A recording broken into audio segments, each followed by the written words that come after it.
నమస్కారం. హరిప్రియ భక్తి ఛానల్ ప్రేక్షకులందరికీ కూడా శుభస్వాగతం. మనం నాగదోషాలు అనేటువంటి విషయాన్ని మనం తెలుసుకుంటున్నాం. మనం గత ఎపిసోడ్లో కొన్ని విషయాలు ఎలా వస్తాయి, పాపాలు నాగానికి సంబంధించినటువంటి దోషాలు ఎలా సంప్రాప్తమవుతాయి అనేటువంటి విషయాలు మనం తెలుసుకున్నాం. మనము తెలుసో తెలియకో కొన్ని పనులు మన అచేతనంగా జరిగిపోతూ ఉంటాయి. అంటే ఫ్రెండ్స్ మాట విను, లేకపోతే ఊరే నాకు హెల్ప్ చేయరా, నాకు సాయం చేయరా, నేను మా ఇంట్లో పాము వచ్చిందను అనే దానిలో మనం ఇరుక్కుంటాం వెళ్ళి. సహజంగా పాముని చంపవద్దు అని శాస్త్రం చెప్తున్నది. పామునే కాదు, ఏ జీవిని కూడా చంపకూడదు అని చెప్తోంది. ఒకవేళ తప్పని విధిలేని పరిస్థితుల్లో అంటే ఏంటి, ఆ పాముని మనం బయటికి పంపిద్దామన్నా ఇంట్లోంచి అది వెళ్ళనప్పుడు, తర్వాత అది చాలా సమస్య సృష్టిస్తున్నప్పుడు, దానికి మనం ఎంత నిదానంగా బయటికి దానికి మనం హాని చేయకుండా ఉందామని ప్రయత్నం చేసినా కూడా లాభం లేని కష్టతరమైన పరిస్థితి ఉంటే తప్ప దానిని మనము ఇబ్బంది గురి చేయరాదు. కాబట్టి అలాంటప్పుడు ఏం చేయాలి అంటే, మనిషి ఆ చంపిన పాముని రాగి కాసు పాము నోటి దగ్గరగా పెట్టి దానికి దహన సంస్కారము చెయ్యాలి.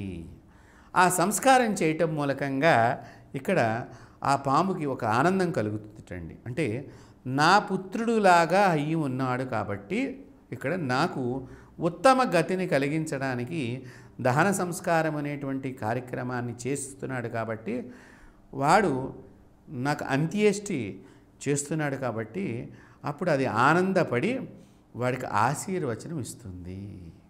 చూడండి, ఎంత మంచి ఆలోచన ఒక పాముకి కూడా ఉన్నది అంటే మీరు ఆలోచన చేయండి. మానవులం అయి ఉండి మనం మంచి ఆలోచనలతో ఉండలేకపోతున్నామే.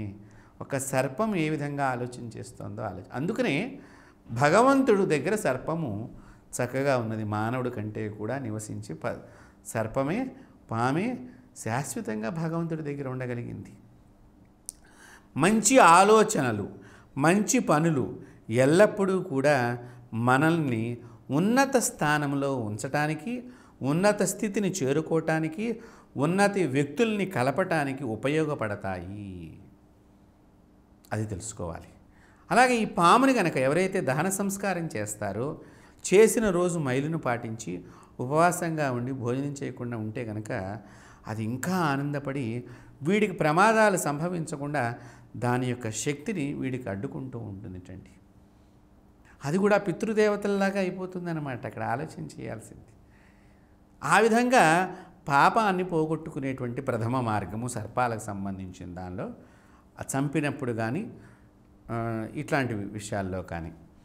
రెండవది, నాగదేవత పుట్టలు పెకిలిస్తారు కొంతమంది పొలాల దగ్గర కానీ ఇల్లు కట్టుకునేటప్పుడు కానీ. అందువలన కూడా పాము దోషం వస్తుంది. ఎప్పుడూ కూడా పాము పుట్ట, మనం ఇల్లు కట్టుకుందాం అనుకున్నాం, ఆ ఇల్లు కట్టుకునే స్థలంలో పాము పుట్ట వచ్చింది. ఆ పాము పుట్ట దగ్గర ముందర కొబ్బరికాయ కొట్టి, పసుపు కుంకుమ ప్రథమంగా వేసి కొబ్బరికాయ కొట్టి పాలు పోసి, స్వామి నేను ఇల్లు కట్టుకుంటున్నాను, నీ ఇల్లు ఇక్కడ ఉన్నది, దీన్ని తొలగించవలసి వస్తోందని ఆత్మలోపల నమస్కారం చేసుకుంటూ దానికి విన్నవించి, నీవు ఇక్కడి నుంచి వెళ్ళిపోవాలి అని ఒకరోజు ముందరగా దానికి విన్నవించాలి. విన్నవించి మరుసటి రోజు వచ్చి నీళ్లతో ఆ పాము పుట్ట మీద నీళ్లు ఎక్కువగా పోయటం మూలకంగా మట్టి ద్రవించిపోయి అక్కడ మేటలాగా వేసుకుని దానిలో ఆ పాము వెళ్ళిపోతుంది. అప్పుడు ఆ దోషం మనకి వర్తించదు. దాని ద్వారా మన ఇల్లు కూలిపోకుండా ఉంటుంది. కూలిపోవటం అంటే ఏమిటి, ఇక్కడ ఏదో మనం డాబా కట్టాము, పిల్లర్స్ వేసి కట్టాము, నా ఇల్లు ఏం కూలిపోదని అనుకోమాకండి.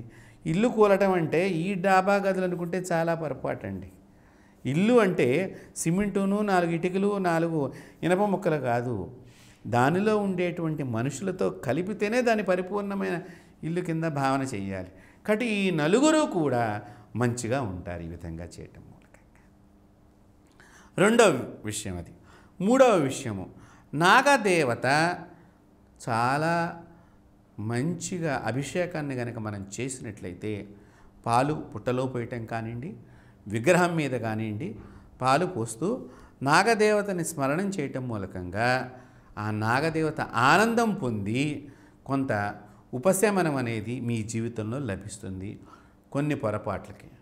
అలాగే నాగ జపమంత్రాన్ని తీసుకుని స్వీకరించి గురువు ద్వారా, సద్గురువు ద్వారా మంత్రాన్ని స్వీకరించి జపం చేసి దాన్ని తర్పణం చేసి దాన్ని హోమం చేసినట్లయితే అప్పుడు కూడా కొంత పాపం అనేటువంటిది తొలగిపోతుంది. ఏది ఏమైనప్పటికీ కూడా మీరు బాగా గుర్తుపెట్టుకోండి, సుబ్రహ్మణ్య షష్ఠి కానీ, నాగుల పంచమి కానీ, నాగుల చవితి కానీ, కృతికా నక్షత్రంతో కూడుకున్నటువంటి మంగళవారాలు కానీ, ఇవి నాగదోషాలు పోగొట్టేటువంటి మంచి రోజులు.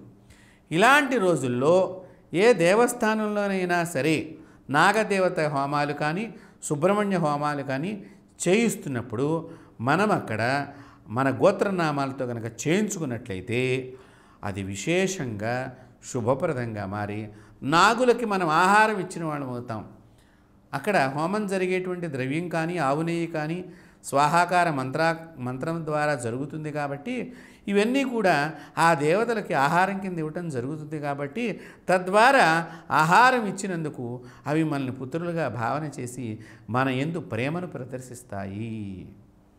కావున నాగులు చాలా విశేషప్రదమైనటువంటి శక్తి కలిగి ఉన్నవి.